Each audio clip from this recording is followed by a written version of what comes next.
Today's reading begins in Exodus, chapter 30, starting in verse 11. The Lord spoke to Moses, saying, "When you take a census of the children of Israel, according to those who are counted amongst them, then each man shall give a ransom for his soul to the Lord when you count them, that there be no plague amongst them when you count them. They shall give this, everyone who passes over to those who are counted, half a shekel, according to the shekel of the sanctuary. The shekel is 20 gerahs, half a shekel for an offering to the Lord. Everyone who passes over to those who are counted, from 20 years old and upward, shall give the offering to the Lord. The rich shall not give more, and the poor shall not give less than the half shekel, when they give the offering of the Lord, to make atonement for your souls.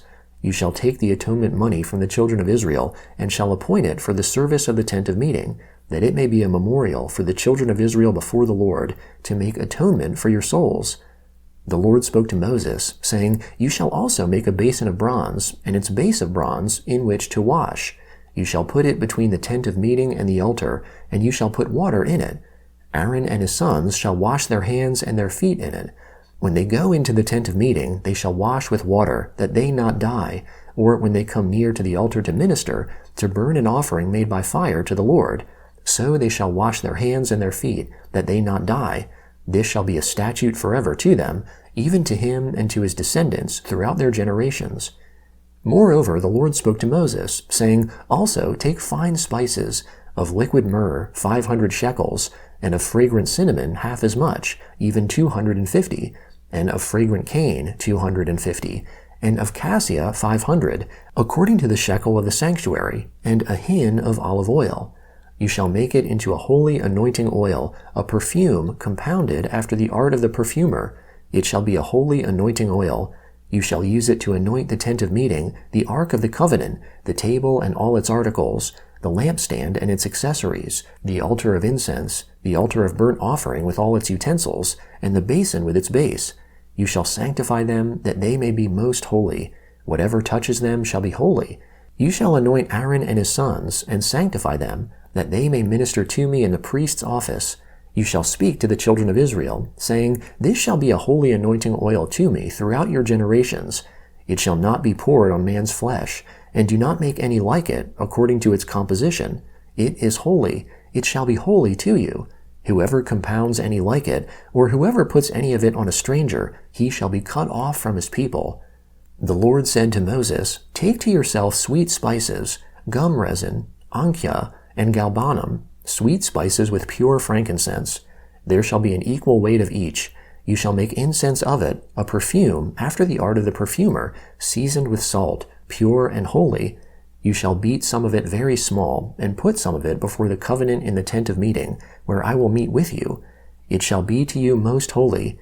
You shall not make this incense according to its composition for yourselves. It shall be to you holy for the Lord. Whoever shall make any like that, to smell of it, he shall be cut off from his people. The Lord spoke to Moses, saying, Behold, I have called by name Bezalel the son of Uri, the son of Hur, of the tribe of Judah. I have filled him with the Spirit of God, in wisdom, and in understanding, and in knowledge, and in all kinds of workmanship, to devise skillful works, to work in gold, and in silver, and in bronze, and in cutting of stones for setting, and in carving of wood, to work in all kinds of workmanship. Behold, I myself have appointed with him Oholiab, the son of Ahisamach, of the tribe of Dan, and in the heart of all who are wise-hearted I have put wisdom, that they may make all that I have commanded you, the tent of meeting, the ark of the covenant, the mercy seat that is on it, all the furniture of the tent, the table and its vessels, the pure lampstand with all its vessels, the altar of incense, the altar of burnt offering with all its vessels, the basin and its base, the finely worked garments, the holy garments for Aaron the priest, the garments of his sons to minister in the priest's office, the anointing oil, and the incense of sweet spices for the holy place. According to all that I have commanded you, they shall do. The Lord spoke to Moses, saying, Speak also to the children of Israel, saying, Most certainly you shall keep my Sabbaths, for it is a sign between me and you throughout your generations, that you may know that I am the Lord who sanctifies you. You shall keep the Sabbath therefore, for it is holy to you. Everyone who profanes it shall surely be put to death. For whoever does any work therein, that soul shall be cut off from amongst his people. 6 days shall work be done, but on the 7th day is a Sabbath of solemn rest, holy to the Lord. Whoever does any work on the Sabbath day shall surely be put to death. Therefore the children of Israel shall keep the Sabbath, to observe the Sabbath throughout their generations, for a perpetual covenant. It is a sign between me and the children of Israel forever. For in 6 days the Lord made heaven and earth, and on the 7th day he rested and was refreshed.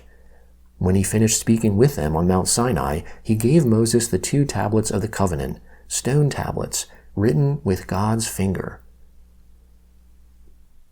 The Gospel of Matthew, chapter 26, beginning in verse 47.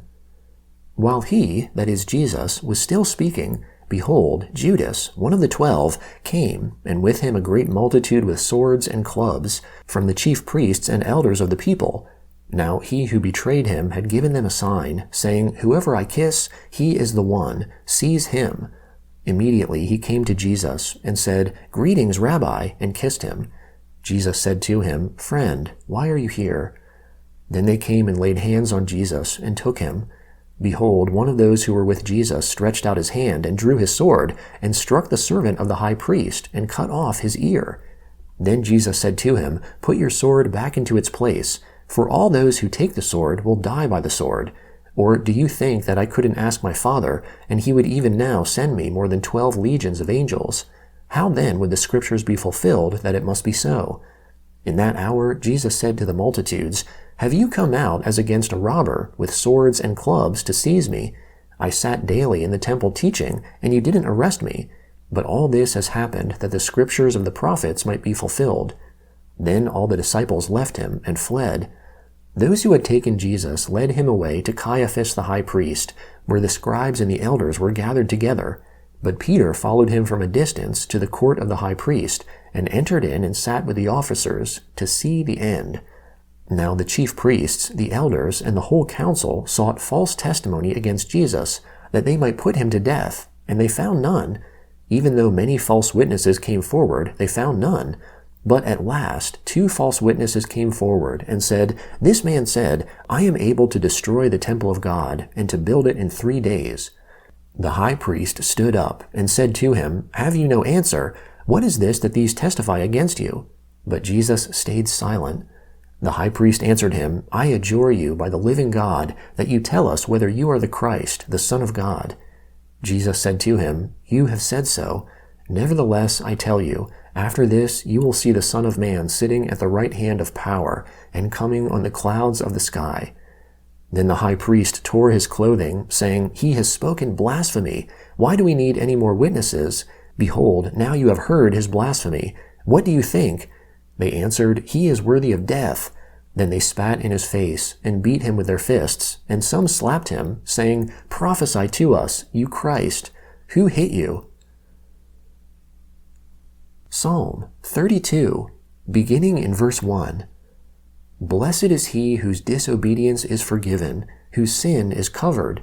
Blessed is the man to whom the Lord doesn't impute iniquity, in whose spirit there is no deceit. When I kept silence, my bones wasted away through my groaning all day long. For day and night your hand was heavy on me. My strength was sapped in the heat of summer. I acknowledged my sin to you. I didn't hide my iniquity. I said, I will confess my transgressions to the Lord, and you forgave the iniquity of my sin. For this, let everyone who is godly pray to you in a time when you may be found. Surely when the great waters overflow, they shall not reach to him.